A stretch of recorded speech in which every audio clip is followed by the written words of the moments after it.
வணக்கம் நிகிதா. திருவள்ளூர் மாவட்டம் பெரியபாளையம் அடுத்த கன்னிகைபுரம் கிராமத்தில் பார்த்தோம்னால் கடந்த 21ஆம் தேதி பார்த்தோம்னால் அமோனியா வாயு கசிவு ஏற்பட்டு தனியார் இறால் பதப்படுத்தும் தொழிற்சாலையில் 18 பேர் உயிரிழந்த நிலையில் ஏராளமானோர் சிகிச்சை பெற்று வந்தனர். இந்நிலையில் கடந்த 2 நாட்களாக அந்த விபத்து ஏற்பட்ட தொழிற்சாலையில் இருந்து அமோனியா அந்த வாயு பாதுகாப்புடன் அகற்றப்பட உள்ளதாக மாவட்ட ஆட்சியர் உத்தரவு பிறப்பித்திருந்த நிலையில் கடந்த 2 நாட்களாக 300 மீட்டர் அளவு சிவப்பு மண்டலமாக அறிவித்து பாதுகாப்பான முறையில் அகற்றப்பட்டு வந்தது. இந்நிலையில் பார்த்தோம்னால் இன்று 3வது நாளும் அந்த அமோனியா வாயு அகற்றப்பட உள்ளதாக மாவட்ட ஆட்சியர் கவிதா அவர்கள் தெரிவித்துள்ளார்.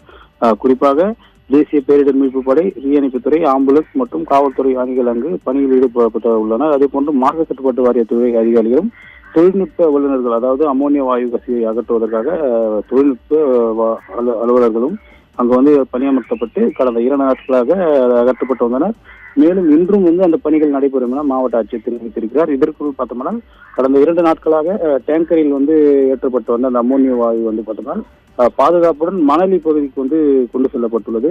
குறிப்பாக அந்த பகுதியில் அந்த வாயு நிலை கண்டறியப்பட்டு ஒசூருக்கு அனுப்ப மாவட்ட நிர்வாகம் முடிவு செய்யப்பட்டுள்ளது. இதனிடையே பார்த்தோம்னா 2 நாட்களாக சாலை முடக்கப்பட்டு அந்த பணி மேற்கொள்ளப்பட்டு வந்த நிலையில் நேற்று இரவு முதல் பார்த்தோம்னா ஒரு வழி சாலையை இருவழி சாலையாக பயன்படுத்திக் கொள்ளலாம் என மாவட்ட ஆட்சியர் அறிவித்திருந்தார். மேலும் இன்று முழுமையாக சாலை திறக்கப்படும் என எதிர்பார்க்கப்படுகிறது. எனினும் பார்த்தோம்னா இன்று முழுவதுமாக அந்த அமோனியா வாயு கசிவு என்பது அகற்றப்பட்ட பின்னர் அந்த தொழிற்சாலைக்கு சீல் வைக்கும் பணியும் நடைபெறும் என எதிர்பார்க்கப்படுகிறது.